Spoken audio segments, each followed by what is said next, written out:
is right here, so... Oh, we topped it. We cold topped it. Okay. Better get up in the air. Gate iron. Oh, we shanked it. Oh, look at that line, ladies and gentlemen. Oh, boy, is he on the sink. The way, remember Big Hayden? Yeah. Who's come on the pod, obviously. You played with him. Him. Do you remember him? He doesn't remember you every time I've asked him. Speaks to him every day, me bro. Yeah, he is going to the Alps tour. To give it a little bash show. He's gonna go. Said it's gonna get him used to traveling, used to being in hotels, being on his own. Yeah, I don't know. Could be a good routine, definitely. Of course, yeah. Well, he's getting married on like the 4th of December. He's doing his Alps tour qualifying, getting married on the 4th of December, and then it starts like in I think it's January or whenever it starts. All right. And then like he'll probably be divorced by February, won't he? He's never home. But like I think it might give him a better thing where he's like away and he's playing golf and then he's back and then he switches off. Yeah, rather than. Do you know what I mean? Rather than like driving and then like you're coming back and you know what I mean? That travel aspect of it, we spoke to a few of the lads on the Euro Pro Tour, and that travel aspect, it doesn't seem good, does it? No, it's not, is it? You've got to get used to it because that's just, the only ones who are high flying and the ones who are world number 3, 4, 5, they're the ones getting your private jets and going from tournament to tournament. The rest of us are just not doing that, are we? Well, that's it. Like I went to Norwich at the weekend, didn't I? Played Royal Norwich and I played Barnum Broom, and I was packing my suitcase and it's like stayed to like a night, and I was like, this is what it'd be like if I'd missed a cut, man. I'd have to just pack my bags and get off. Like, it's horrible. Do you know what I mean? This is the way. I can imagine this being horrible. On the lower tours as well, you go away with no money, you're at a loss, and you've got to do a 7-8 hour travel back home. Oh, I had to do 4.5 hour drive back, but I'd played quite well on the Sundays. I was happy, and obviously I hadn't missed any cuts in it, and so. Now, so let's see how Hayden gets on. Yeah, that's it. I know. It's a good decision. It's a brave decision. I'm pretty sure that was what Baldwin did as well. Yeah. I think he went over the Alps, didn't he, and done a bit on the Alps tour. I don't know whether that was his route into the challenge or whether he got through the Euro Pro, but I do know that he done well on the Alps tour. Went over there. Did he? Yeah. Mm-hmm. Saying did he? Yeah. Like I didn't listen to the podcast. Like obviously, we've done a few since then. I know. Yeah, definitely. But yeah. So the only other bit of golf news was leading osteopath Porter Singh says that he'd be astounded if Tiger Woods was to return in April. So they'd be made up for him and happy for him. But he'd be astounded based on the injuries and the level of injuries he's had. He doesn't expect him to be back anytime soon. What does he know? Well, he is an osteopath. Like leading osteopath? Is he leading on Tiger's kit? Is he working with Tiger? Check, I don't know. I'm not sure. Well, fuck him anyway. He would he better prepare to be astounded. if he'd be astounded. Tiger's the astounder, isn't he? He's the astounder. Yeah. Literally, though, the astounder. Well, no one ever thought he'd come back and play again. He came back and won the Masters, so you can never write him off. But the injuries he's had. As you say, Muhammad Ali come back one too many times, didn't he? So it's not always great, is it? No. When these greats carry on, but hopefully Tiger's not finished yet. No, definitely not. It's too Phil's still going, isn't he? So hopefully that's but that'll spare them on. Do you know what I mean? Yeah, still trying to chase. Imagine Tiger just dominating the scene. That'd be so sick, wouldn't it? Unbelievable, yeah, unbelievable. As we're in a new podcast, season, let's start with that time again. Okay. It's that time again, y'all. The birdie boogie buzz, the birdie boogie buzz, birdie bogey buzz. I think it's better this way. Yeah. Because we end up chatting about this and then bringing it back up, whereas we can chat about this and then bring it back up the other way. Flip reverse. No, it does. You're right. It makes sense to do it this way. Well, we just get our boss put points across and then talk about it instead of talking about it and then picking our best points. So it's 6 of one, half a dozen, innit? Our bad, our ugly out the way now. Yeah. And then obviously we can go for it. So what's your birdie? My birdie is you go first this week. Is that your birdie? Yeah. My birdie is letting you go first. Thanks, mate. No, because what we'll do is we'll keep it proper, like bang, bang, bang, like that. Bang, bang, bang. I went first last week, I think. Like Did I? So, can't remember. This was 6 days ago. That's been a while. No idea. Our first ever podcast guest to claim a professional victory. Who was that? Charlie Hull. Oh, you're not counting Sean Townsend's victory in the thing? Well, televised then. Okay. Sean did win, didn't he? Actually, fucking hell. Sorry, Sean. Sorry, Sean. Charlie Hull, she won the Amraco series event. She did, yeah. Over in New York, and what a performance it was for her, by the way. It's quality. In them conditions, blowing a hoolie and shooting a 65, but not only to win, but to beat such a strong field and world number one, Well, Nelly 1,000,000%, Corda, yeah. obviously Nelly, we spoke about her all year, haven't we, on the pod? She's easily the informed player and best player on the LPGA tour, isn't she? And the world. And the world, yeah. So, just to beat Nelly just shows that she does belong. Oh, at the top of the 1,000,000%, game. like, but it's mad that she's a few behind, isn't she? Starts around with 4 consecutive birdies to get right up there into contention. Yeah. Picks up a couple more, and then birdie's the last to win by 1. Well, because Nelly Corda was coming down 18, still 1 back. Even that up and down, going on Charlie Holler up and down on 17 out the bunker was phenomenal, wasn't it? I know Nelly Corda done the same when she come down 17, but then you move on to 18. Obviously, the drivable par 4, isn't it, with the downwind? Nelly's put in the front bunker. You think world number 1 from here, bread and butter. She's just done it on the last hole and got up and down. But for whatever reason, she just hits a bad one and can't convert the putt. So Charlie beats her by 1 and claims that it's the first victory in a while back in the winner's circle, is it? Yeah, since 2019, the Fatima Bint Merebank Ladies Open in Abu Dhabi. Oh, okay, that's last time she won. Is that the last LET event? Was it? Because that was just the last victory. Yeah, I don't know what victory, tour that was on. Must have been the LET. Yeah. Yeah, and she won a Rose Ladies Series event, did she? Yeah, it must. Yeah. She won the Order of Merit. She won the first ever Rose Ladies Series Order of Merit, didn't she? Right. Maybe they're not classed as actual events because there's one day, aren't they? Yeah. Okay. They're not classed as like in your winnings of your events. Do you know what I mean? I think her only other victory on the LPGA tour was that one in 2016, wasn't it? When she won the tour championships. Oh yeah. She never actually won the number 1 standings. She just won the event. She won the event. Yeah. So no, yeah. I just think it's good to see one of our guests finally using the Bogey Boys blessing. Of course, she saved it up, didn't she, for when Nelly was about? That's it, yeah. I'll show you. I've got the blessing of the Bogey Boys. I'm starting to think it was a Bogey Boys curse, but we'll slowly turn that around. That's just for us. Have you seen how they do the picking the teams for this Aramco events? No. So they all go into like a studio and they all I've got like a little desk each team captain, and then each team captain picks out of a ball of one person. And who they get on the team, it's like the World Cup draw. I've seen that it's like a draft, isn't it? Like a draft / draw pick a thing. Pro and then they pick an amateur, don't they? Yeah, and then these out of a pot. So it's boss, isn't it? Because you could you go and you don't know who you're gonna get. Yeah, no, definitely. So I thought it was boss. Did you? Yeah. Something different, isn't it? Yeah, that's it. Yeah, it's all about it's growing the game and making it a bit more fun. And but it looked like they were having a proper laugh as well, like at the event, or having a little buzz and that, chilling out. When we spoke to Sophie and Amy Bolden and people like that, they always said the good thing about the ladies European tour is that everyone gets on. So they were saying dead friendly, and they were saying the Symmetra and that's a bit moody and that over in America, didn't he? They're a bit unfriendly. Yeah. So, yeah. What's your birdie? My birdie is just Rory getting back to winning ways and normal service resumed, hopefully. Well, yeah, he's had a difficult couple of months. I know he had that win, didn't he? But last season, and he did get to the Tour Championships, but he come outside the top 15 in the world, didn't he? Had a bit of a poor one in the Ryder Cup, and it's just nice to see a world class field. Big boys chasing him down, playing with Fowler, Morikawa coming and shooting the lights out nearly, and then obviously we'll come on to review the whole thing. But literally, my birdie is just Rory back winning. Yeah, no, it's good. And we'll review the tournament in a sec. Yeah, good to see. Good to see. Well, my bogey is, I don't know if you've seen the news about Jason Day. No. Well, he's come out and he's opened up about his injuries.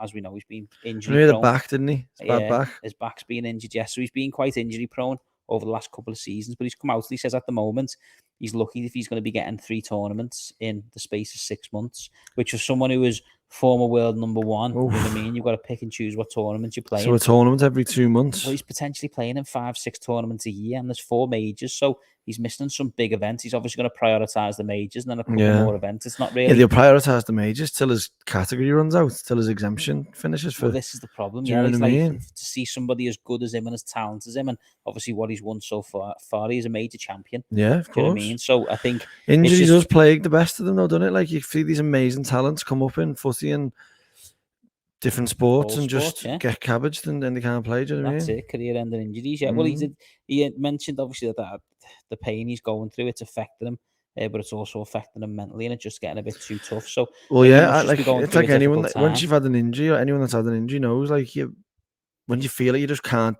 do something that you want to do. Yeah, you sit there you can't. You got to go to the gym. You you end up comforting and you put on weight and you just cabbage and you just can't do nothing. It's bad. Well, your mind wants to do something, doesn't it? Yeah, and your body you want to can't. go, and your body can't physically do it because of your injuries. So, yeah, I just thought that was a bit of a sad. Yeah, it's a sad justifiable news. bogey, even potentially a buster. Yeah, well, the reason's not me bust. I'll open up in a minute and tell you exactly why. Okay. What's your bogey?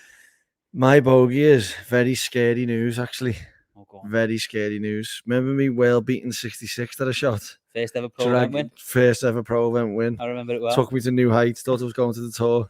The next thing you're qualifying for the Open. Next thing, I'm all over the place. Well, that's anchoring my handicap very much down there. Oh, so that's coming out next. Oh. Kev's not playing a tournament now forever. I'm playing tomorrow, and I'm going to play the Alliance at least. I won't have my card in. I'm not shying away from it. No. Because it's a reflection of current form, and the new system, the new handicap system in my eyes, is good. Oh, you play a few good rounds, and you go down. You play a few bad rounds, you go up. Yeah. Okay. Yeah, top 8 and 20, isn't it? So I think it's more about the consistency because exactly. You know, if you got a full season, you play a full season, don't you? We play it from April to the end of September, so we've got 6 months there, haven't we? You're playing one a week. You're probably only getting about 30 tournaments a year, aren't you?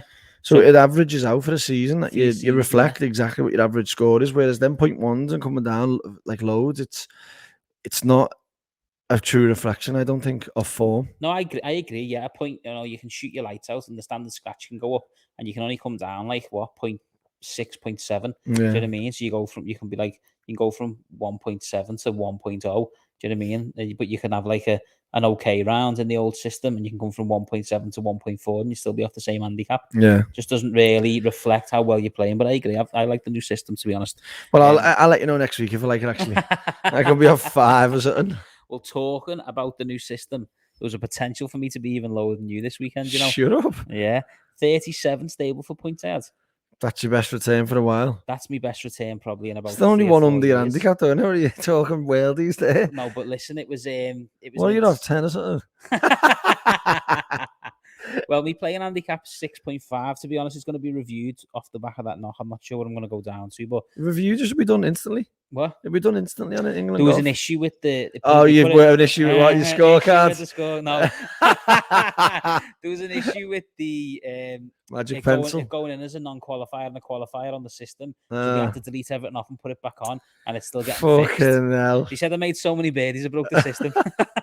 How many did you make? 2. Back to back though. Broke your system. Broke my system. Yeah. Like, what are you playing on here? But no, talk you through the round then. So, bogeyed the first with a 3-putt, disappointed. I'm like, I was only 50. Here we go again. Here we go again, yeah. And then I missed another short one on 3, 2 over through 3. Thinking standards, normal service resumes, yeah. I just went on a run of pars, and then birdie 7 and 8, and all of a sudden I'm level par through 8, and I'm like, this is a strange position. Yeah, this is a strange position to be in. Par 9, par 10, par 11 off the L's as well, so made 4 on 9, which is a good score. And then I just did a bad 4-iron on 12 into the gorse bush, find it, and have to take a drop. Off the tee, yes. None of them short gorse bushes, short right. No, yeah. I go into them. Oh, did you put it there? Yeah, put it there. Yeah, God. I know. It was just one of them. I think I got me confidence up that well. I'd forgot me routine and just swung it, like thinking there's no way this isn't going down the middle. I'm playing unbelievable level par here. I've been there. And just a bad shot. Made a double there. And then parred the next. So I'm 2 over through 13, getting a really good score. By the way, after 9, I'm on 22 stable for points. By the way, 40 stable for points, won the tournament. And then I finished with 5 5s. Oof. So I was 6 over for the last 7 holes and finished 6 over in total. So that's me bust this week. It's just you know what? It's pressure again, isn't it? It is, yeah. Do you know what I mean? It's pressure. It's not knowing, not being in the unfamiliar territory. It is, and I've been playing quite a lot recently because I'm looking forward to Portugal. Don't want to disappoint the lads in the team. I want to play half decent. But one interesting thing about I am the lads in the team, and you're already disappointed me. That's why I'm knocking that 66 out for the lads in the team. Going off 5 like a ringer, yeah. Cheers, yoga golf dad. Yeah, so that was me bust. Just it was good because like I know I haven't. I've shot 77 there off the Ellas. Do you know what I mean? I haven't broke 80 for a while, to be honest. I've always been around 80, 82. And it was just good to know that, like, I've shot a 77, but that was probably the worst it could have been. Yeah. Do you know what I mean? That could have easily been a 72, 73 there. And I You know yourself, how you've hit your irons, how you've chipped, how you've putted. Like, if you made a mental mistake, like, I know every time I've been playing lately, it's been bad decisions and mental mistakes that have been putting me to that 4 over, 5 over. Yeah. Whereas if I'd made 2 errors different or 2 better choices, I didn't actually strike any bad shots, or it can be 1 bad swing and stuff. It's not, you know what you've done out there, whether you play like you usually, where you're all over the place and holding putts, or you've played a bit more solid, don't you? No, that's it. A lot more fairways, a lot more greens getting it. Don't get me wrong, it was off the yellows, and there were shorter tees as well. Yeah. So it wasn't playing as difficult. Doesn't matter. It doesn't matter, does You it? still got to play the shots. Yeah, no, I agree. But no, I played Saturday as well. I don't think shortening the course like makes it that much easier. No. Sometimes it can make it harder. It just made it was easier for me in a sense that it took the 3 wood out my hands and put the 4-iron in my hands. Yeah. And I'm a lot more consistent off the tee with the 4-iron than I am the 3 woods. And I didn't need the driver all day. Yeah. So because I didn't hit one single drive, then the likelihood of that dramatically bad shot, which left or right, you just don't know what's happening. Where it's going anywhere but straight. That wasn't in the bag on Sunday. But my bust was just the way it ended. But then there's also a birdie there. I finished 3rd in the tournament. Nice. So it wasn't too bad, and I'll keep everyone finishing the season on a high, because you've had a bit of a, since we started the pod, it's all been negative for your golf, hasn't it? So it's good to have a bit of positivity in yours. It's self-inflicted though, because I haven't played. Yeah, that's it. So I mean, I've gone it's to practice, though, isn't it, more than playing?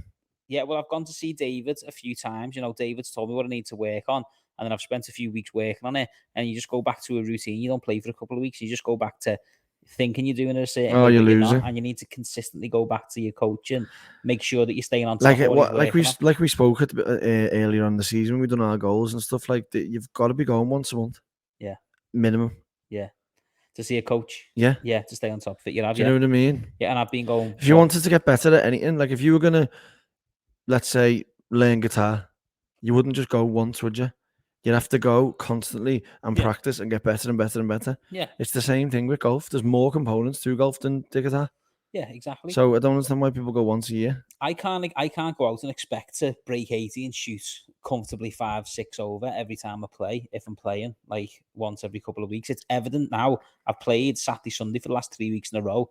And you're getting better. And this Sunday was the best score. Exactly. It's not a coincidence. No way. I mean, I've been going the range, taking Hardy the range, and that's a boss one, isn't it? Yeah, brilliant. Hardy loves golf. Right, sorry, your bust. My bust was you being right, which I ate, and it was like the world like crumbled, like Tiger won the Masters and Molinari was dumping it in the water, and like everything just fell in his lap. It all just fell to Fitzpatrick and just made you right. As I was watching it, I was like, these are crumbling here. Everyone was putting in the water and he just plodded on, like, which we'll obviously come on to now. But that'll bring us nicely onto the Andalusia Masters then. Yeah, exactly. So basically, obviously, Sodberg has hit it going down 17 into the trees, hasn't he? And then out of bounds, wasn't it? Yeah. Well, OB, couldn't find it. Had to play his 3 off the tee, went for it, like, and it ended up making 7. Like at a 3 putt, so he crumbled. He had a 2-shot lead at that point, and then playing with Fitzpatrick was Lipsky and Laurie Cantor. They both put it in the water on 17, and then Fitzpatrick was further up. I was thinking he was going to lay up, but to be fair to him, like, he stepped on a 5-iron, put it back edge, didn't he? Yeah. Made a birdie, and he'd made 15 pars in a row up to the hole before birdied it, and all of a sudden he's in the lead, and it's like, I think this is just written in the stars for Mark to have nailed it exactly what has happened. Well, that's it. You look at the field and the experience in the field. You had John Ram, and then second favourite was Matt Fitzpatrick. And when you look at Fitzpatrick's form and how he's played over particularly the Ryder Cup, and he's pronounced for his putting as well, isn't he? He's very pronounced for his putting. Plural. So yeah, he's. I fancied him just for the fact that all of these players, Rory McIlroy, a lot of them, and they're all going to look at themselves after the Ryder Cup and just be so disappointed, and they'll have to reflect. All professionals reflect. They talk about it all the time, don't they? Reflecting on the good things, the bad things, and surely for Fitzpatrick in particular, he'll look back at that and think he should have been playing more. Do you know what I mean? Inactivity. Well, it's looked like we spoke about Sung Jae there last week. Activity, getting him the victories, like we're putting that down to it, and we're a big believer in activity, aren't we, on the show? Well, that's it. Well, I know, obviously, I'm nowhere near the standards of any professional, never mind the top professionals, but I even mentioned there I've played consistently the course. last 3 weeks, and I'm starting to play better. So the more you play competitively, then the more likely you are to perform. And he just feels so comfortable on the European tour, Matt Fitzpatrick. I just thought it all fell into place. A tight course, he's pronounced for his putting, as I've mentioned plenty of times. But I just think in general terms, like, he just suited the bill for that course, that setup and everything. And it obviously a tough track, and it could have happened. One bad shot and you're looking at double in the face. And John Rahm was a perfect example of that. Yeah. Obviously blew up the first 2 rounds and he was going home. But I think it was just an unbelievable event, and No, it was definitely a good challenging tournament. I think it was patience that won Fitzpatrick there. Do you think so? Just making 15 pars in a row can be difficult on the mind, kind of, for these players. Like, and like it can become boring, or like you get complacent, or you get impatient. There's so many ways it can go, and he just stayed patient and pulled it off. If you look at the cut mark, was the cut mark 5 over? Is that what it was? Yeah, cut mark was 5 over.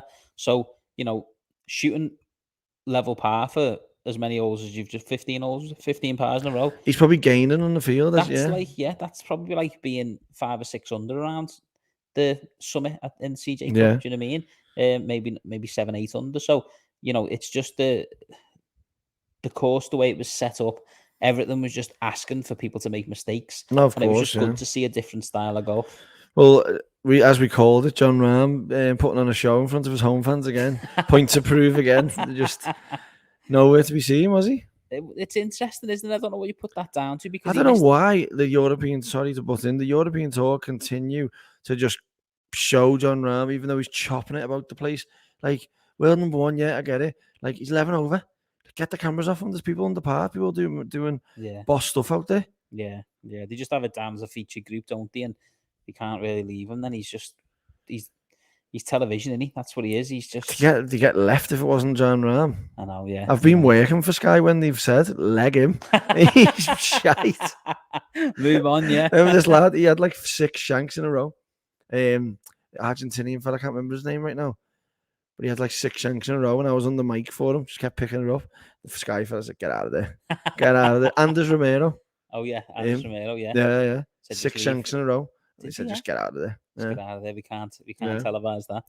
Yeah. No, the John Rahm situation's a weird one, isn't it? Because he missed obviously he was one of the people who performed well in the Ryder Cup, weren't he? Obviously, his relationship with Garcia, and he picked up some points, but then he missed the cut in the Fortinet, didn't he? And we said, should he really be playing it? Yeah. He missed the cut in the Fortinet. Was that the week before the Ryder Cup, wasn't he played, didn't he? He played what? He played the week before. That's the tournament we just jibbed, and we just didn't do the pot that week. We didn't know there was a tournament, and then he's missed another cut again this week. So it's like 2 cuts missed. Handsomely missed the cut. We don't want to say it because we don't know this, but like, are we seeing a dip in form the same we seeing with DJ? You look at they all go through it. You look at like how. Again, we always talk about it. We were blessed with Tiger Woods and what he gave us all the years, the consistency. But did he get to a certain point where the form just dramatically drops? And are we seeing that from John Rahm? Or is this just, he's not taking it as serious? He's home comforts. He's probably just thinking, I'm at home with my family. I want to spend time with them. And this is just an event I'm playing. Like, it's go the range, or do you play with your newborn baby? Do you know what I mean? Multi-millionaire, like, best, like, what? The sacrifice, the priorities like like, and obviously it is. You don't have to be an expert or know him to know that he obviously hasn't been practicing, has he? No, definitely not. Do you know one thing I was going to talk about John Rahm last week? Do you know why his swing is so short? Because of his foot, yeah. Yeah, did you know that? Yeah. It was an interview that came out about 3 months ago, I think. I was going to put that in my quiz last week. Was you? Yeah. You would have got one point then. He got a club foot. Yeah. Club foot. Yeah. When he was younger or something. Yeah, he had to have operations or something, so he can only turn on it so much. It restricts him. So he's always swung like that, hasn't he? Mad, isn't it? For those great fact. Expected you to be astounded there, like the osteopath. Not this time, definitely. Quiz time. Oof. You ready? Go on. Let me just turn this. Ready? Turn this laptop. I know you cheated times, so. Oh yeah. So after Rory's victory, there he's now assumed 37.4 million euros. That's how much he's earned in his career, and that puts him second in the all-time list of European money earners. Who's first? Do you want multi-choice or? I had a name in my head, so yeah. Yeah. I want multiple choice. Yeah. Okay. Was it Lee Westwood, Ian Poulter, Henrik Stenson, or Luke Donald? Well, I had Westwood. I was going to say Westwood before you done it, so I'm going to have to pick Westwood. Yeah, Westwood. Is it? Yeah. Yeah. He's only 800. Well, I was going to say Tiger at first, But European money list. Top. but yeah, Top European money list. on the yeah, Yeah. So, because Tiger's won well more than that. yeah. Yeah. I think Tiger's caddies won more than that. I think so. Yeah. So, he's only 800,000 behind Westwood now. All right, he'll So well he's, do. he's gonna. well he's- do. I think he's gonna do that. Yeah. So, +5.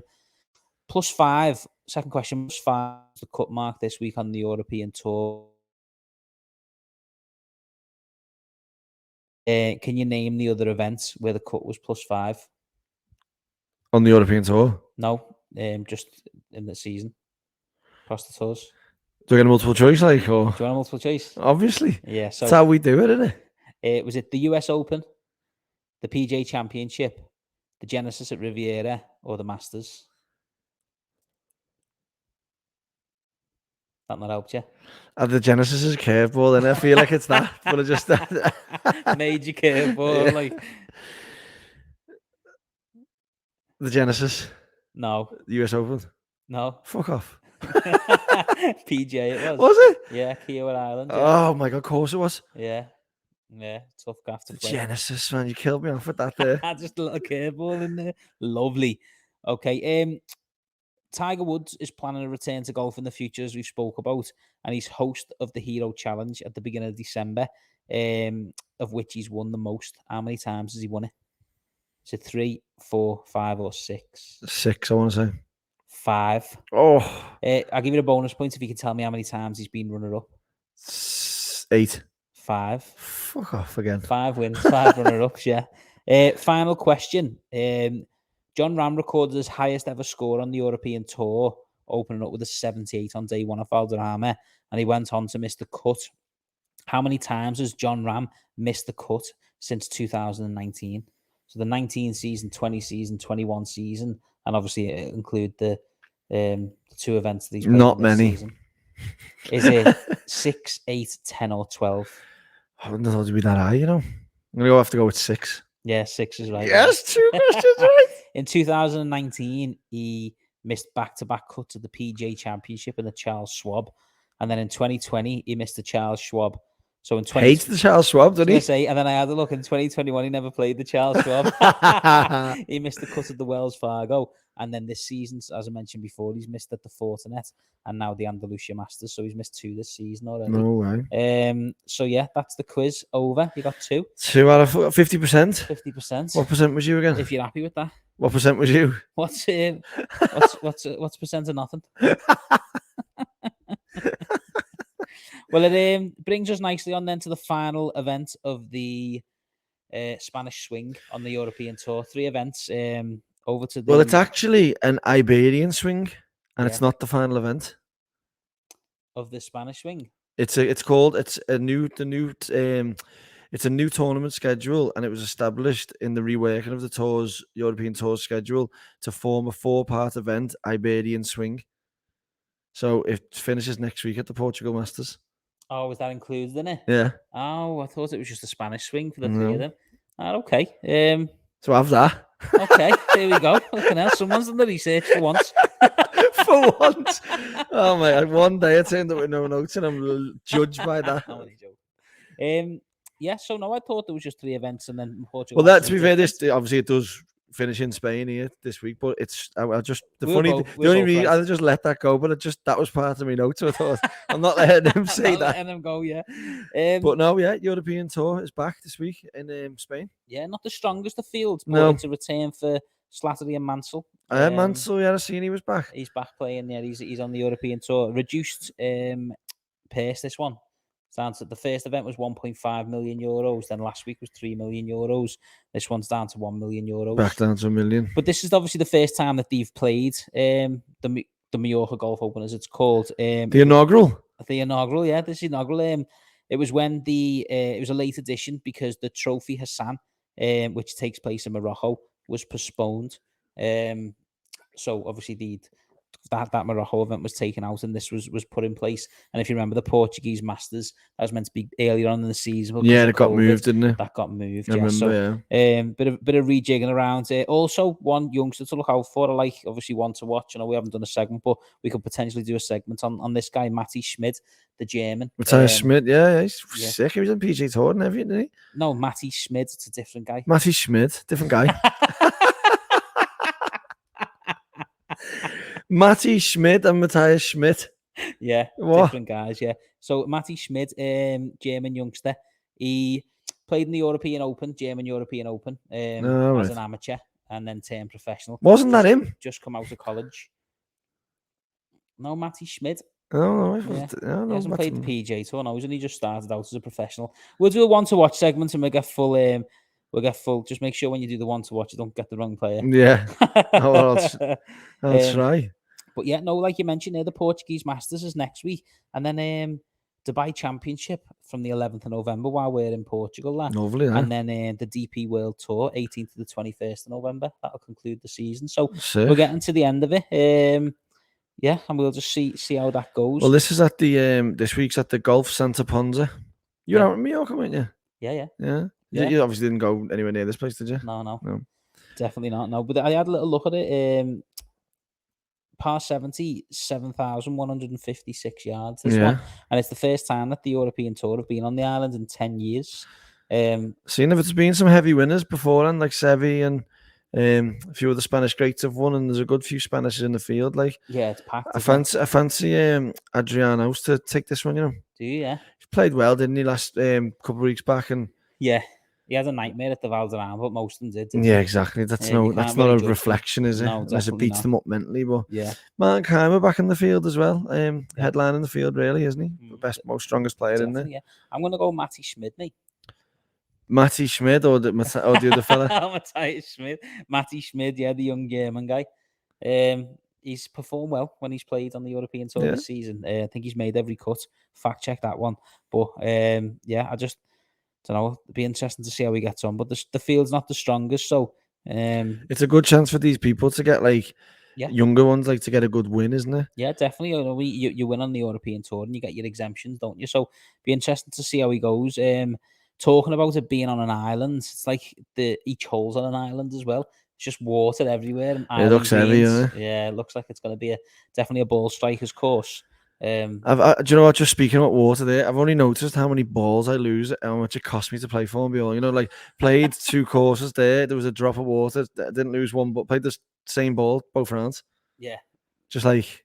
But you put it in the you've lost a few in the third lake, haven't you? I lose 2-3 balls. Even just putting one down to hit me second, and I lose it. Like I almost lose 3 or 4 balls around. Like, you know what I mean? It's costing me an extra 10 in a round to play. Welcome to my world. I do that when there's no water.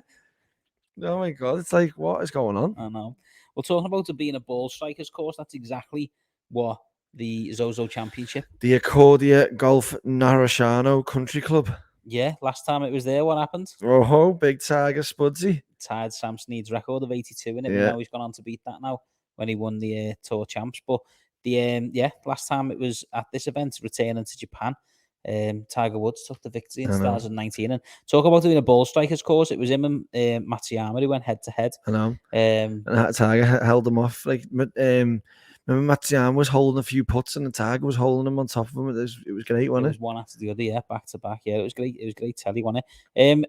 It's measuring a little more than 7,000 yards, par 70. So in terms of PJ Tour average, it is short. But what's deceiving about it? You've got 5 par 3s that are all under 200 yards, which brings the yardage average down. Ah, right. Yeah, so there is some lengthy ones out there.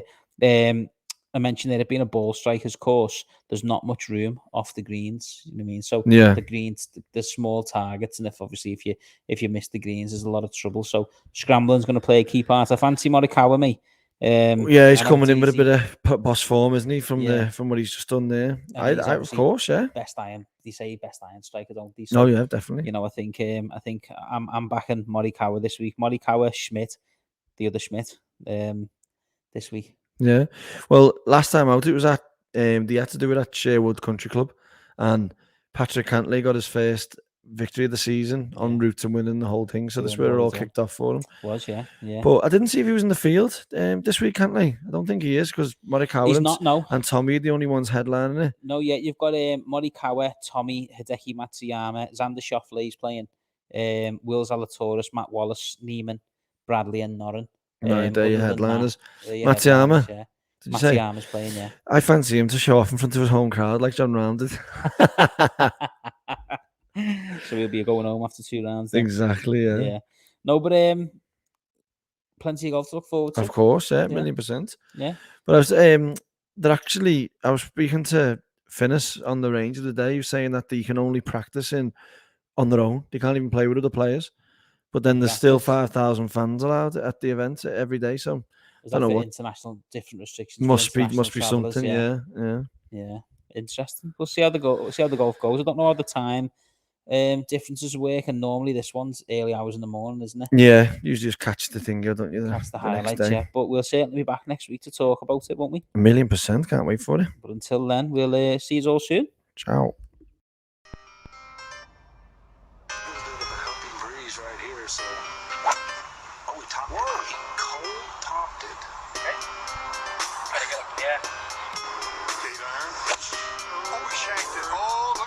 Ladies and gentlemen. Oh, boy, is he on the sink.